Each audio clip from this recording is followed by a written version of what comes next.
మీరు ఒక టైంలో చెప్పారు ఏంటంటే గోమాతని రక్షించడానికి నేను మోదీని కూడా ఎదిరిస్తాను, అవసరమైతే దేవుణ్ణి ఎదిరించి వెళ్తాను. అసలు ఎంతవరకు ఈ పోరాటం జరుగుతుంది? ఈ విశ్వానికి తల్లి గోమాత. తల్లి పాలు లేకపోతే నెక్స్ట్ మనకి ఆ గోమాత పాలని సేవించి ఈ భూమి మీద మనం నడియాడుతున్నాం ఈరోజు. ఈ విషయాన్ని మనం అందరం మర్చిపోయాం. గోవు గొప్పతనాన్ని గురించి మీరు ఇంట్రొడక్షన్లో మీరే చెప్పారు. నేను మనకు తిరిగి దానికి చెప్పాల్సిన అవసరం కూడా లేదు. ఈరోజు నరేంద్ర మోడీ గారిని ఎదిరించాల్సినటువంటి పరిస్థితి రావడానికి కారణం వారు చెప్పిన మాటలు, వారు చేస్తున్నటువంటి చేష్టలు చాలా విచిత్రంగా ఉన్నాయి. నరేంద్ర మోడీ గారు గుజరాత్ ముఖ్యమంత్రిగా ఉన్నప్పుడు గోహత్యలు చూస్తుంటే నా గుండె తరుక్కుపోతుంది. గోవులని అత్యంత దారుణంగా హింసించి చంపేస్తున్నారు భారతదేశంలో. అప్పుడున్నటువంటి ప్రధానమంత్రి మన్మోహన్ సింగ్ గారిని వీరు ప్రశ్నించడం జరిగింది. మన భారత్ సర్కారు హిందుస్థాన్ అన్న మాట ఆయన అన్నాడు. హిందుస్థాన్లో ఇంత గోహింస జరుగుతున్నది, బీఫ్ ఎక్స్పోర్ట్లో నెంబర్ 1 మన భారతదేశం ఉన్నది, మన దేశ ప్రధాని ఏం చేస్తున్నాడు, దీని గురించి ఎందుకు మాట్లాడతలేడని చెప్పేసి నరేంద్ర మోడీ గారు గుజరాత్ ముఖ్యమంత్రి ఉన్నప్పుడు మన్మోహన్ సింగ్ గారిని ప్రశ్నించినాడు. అవును. 10 సంవత్సరాల తర్వాత ఈరోజు 10 సంవత్సరాలు కావస్తుంది. 10 సంవత్సరాలు అవుతుంది. ఒక్కరోజు కూడా ఆయన మన్ కీ బాత్లో కానీ ఎక్కడ కూడా బీజేపీలో ఉన్నటువంటి కేంద్ర మంత్రులు, అధికారులు, అమిత్ షా గారు నెంబర్ 2 పొజిషన్లో ఉన్నటువంటి అమిత్ షా గారు ఎవ్వరు కూడా గో హింస గురించి, గో హత్యల గురించి, అక్రమంగా దేశవ్యాప్తంగా నడుస్తున్న కబీలాల గురించి, సకల దేవతా స్వరూపమైన గోమాతని జాతీయ ప్రాణిగా ప్రకటించమని తిరుమల తిరుపతి దేవస్థానం తీసుకున్న తీర్మానం గురించి, దేశవ్యాప్తంగా జగద్గురువులు, స్వామీజీలు అందరూ సంతకాలు చేసి నరేంద్ర మోడీ గారికి పంపించారు అమిత్ షా గారికి. ఏమని? తిరుమల తిరుపతి దేవస్థానం ఒక నిర్ణయం తీసుకున్నది, మీరు కేంద్రంలో గోపాలన ఒక మంత్రిత్వ శాఖను ఏర్పాటు చేయండి, గోవును జాతీయ ప్రాణిగా ప్రకటించండి అని చెప్పేసి పంపించారు 2 years బ్యాక్ 2021. అవును. దేనికి కూడా మాట్లాడడం లేదు నరేంద్ర మోడీ గారు. తన పని తాను చేసుకుంటూ పోతున్నాడు తప్ప గోవు సబ్జెక్ట్ ఎత్తగానే పిన్ డ్రాప్ సైలెన్స్ అయిపోతున్నారు. దేశ ప్రధాని నరేంద్ర మోడీ గారు 10 సంవత్సరాల క్రితం కాంగ్రెస్ పార్టీలో ఉన్నటువంటి ఆ రోజు దేశ ప్రధాని మన్మోహన్ సింగ్ గారు ప్రశ్నించారు. ఈరోజు నరేంద్ర మోడీ గారికి ఇన్ని విధాల స్వామీజీలు వాళ్ళందరూ కూడా ఆయన చోలో పడే విధంగా చెప్తే కూడా తెలిసి తెలియనట్టుగా వ్యవహరించడం. అసలు గోవు గురించి వీళ్ళు ఎందుకు మాట్లాడతలేరు?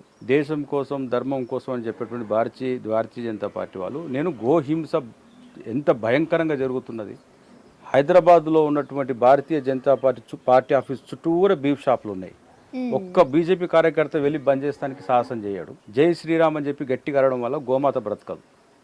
ప్రాణాలు తెగించి గోరక్షణ కోసం ముందుకు వస్తే గోవు బ్రతుకుతుంది. ఏదో 4 బండ్లు రోడ్ల మీద పట్టుకోవడం మాత్రం గోరక్షణ కాదు. దేశవ్యాప్తంగా గోరక్షణ జరగాలి, గోవులు సంరక్షించబడాలి. పట్టుకుని గోశాలకు వదిలిపెట్టిన తర్వాత వాటి పరిస్థితి చూసుకున్నటువంటి గోశాల నిర్వాహకుల పరిస్థితి ఈరోజు చాలా దయనీయమైన పరిస్థితి. డొనేషన్స్ మీద ఆధారపడి గోశాలను నడుపుతారు. ఈరోజు డోనర్స్ నిరంతరం ఇవ్వడంటే సాధ్యమైనటువంటి పని కాదు. అది ప్రభుత్వం కస్టడీ కోసం అప్పజెప్పినటువంటి ఆ గోమాతలని, ఆ గోవులని సంరక్షించడం కోసం కేర్ అండ్ మెయింటెనెన్స్ కింద ఆవుకి ప్రతిరోజు ఇంత ఇవ్వాలన్నటువంటిది యాక్ట్లో ఉన్నది. అది ఇంప్లిమెంట్ చేయరు. అక్రమంగా నడుస్తున్నటువంటి ఇల్లీగల్ స్లాటరింగ్ని ఆపలేరు. వెహికల్స్ అన్నీ రోడ్డు మీద వెళ్తుంటాయి, దాని ఆపరు పోలీసు. సో వీటిని ప్రశ్నించాల్సినటువంటి రాజకీయ పార్టీలు ఏవి ప్రశ్నించకుండా కేవలం మేమే బ్రాండ్ అంబాసిడర్ హిందుత్వానికి, మాకంటే ఇంకా మించిన వాళ్ళు ఎవరు లేరు అనేటువంటి విషయాలు వాళ్ళు చెప్పడం కాదు. ప్రాక్టికల్గా గోవులని గోశాలలో ఉన్న పరిస్థితి చూడండి, ఎంత దారుణంగా హింస జరుగుతున్నదో ఒకసారి బౌద్ధపురాకి వెళ్ళి చూడండి. హైదరాబాద్ సిటీలో జుబ్లీ హిల్స్లో కూడా ఈరోజు బీఫ్ షాపులు వచ్చినాయి. అంటే ఎంత దారుణంగా గోమాంసం విక్రయిస్తున్నటువంటి విషయాన్ని ప్రజలు గ్రహించాలి. హిందువులందరూ కూడా రోడ్ల మీదకి వచ్చినప్పుడు మాట్లాడాలి, దాని మీద పెద్ద చర్చ జరగాలి. గోమాతను చంపకూడదు అని చెప్పేసి మేము పోరాటం చేస్తున్నాం. గోవధ నిషేధ చట్టాలను కఠినంగా అమలు చేయాలని మేము పెద్ద ఎత్తున ఉద్యమం చేస్తున్నాం.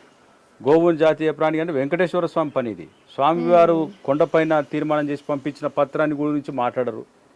సో భారతీయ జనతా పార్టీ ఇంత మేము బ్రాండ్ అంబాసిడర్ అని చెప్పుకున్నటువంటి భారతీయ జనతా పార్టీ హిందుత్వానికి ముక్కోటి దేవతలు కొలువైన గోమాత వీటన్నిటికంటే టాప్ ప్రయారిటీ ఈ భూమాతకి గోమాత అవసరం. అలాంటిది ఈ భూమాతకి గోమాతను దూరం చేస్తుంటే ప్రశ్నించాల్సిన వాళ్ళు ప్రశ్నించకుండా ప్రశ్నించినటువంటి అప్పటి ముఖ్యమంత్రి నరేంద్ర మోడీ గారు ఇప్పుడు ప్రధానమంత్రి అయి కూర్చున్నారు. వారిని ప్రశ్నించడం కోసం మేము ఈరోజు ఉద్యమించేటువంటి పరిస్థితి ఏర్పడింది. వారు గోవు జాతీయప్రాన్ని ప్రకటించి గోవధ నిషేధ చట్టాలను కఠినంగా అమలు చేస్తామని చెప్పేసి వాడు ఒక ప్రకటన చేస్తే దేశవ్యాప్తంగా ఉన్నటువంటి హిందువులు స్వామీజీలు అందరూ కూడా ఎంతో ఆనందంగా వారిని స్వాగతిస్తారు.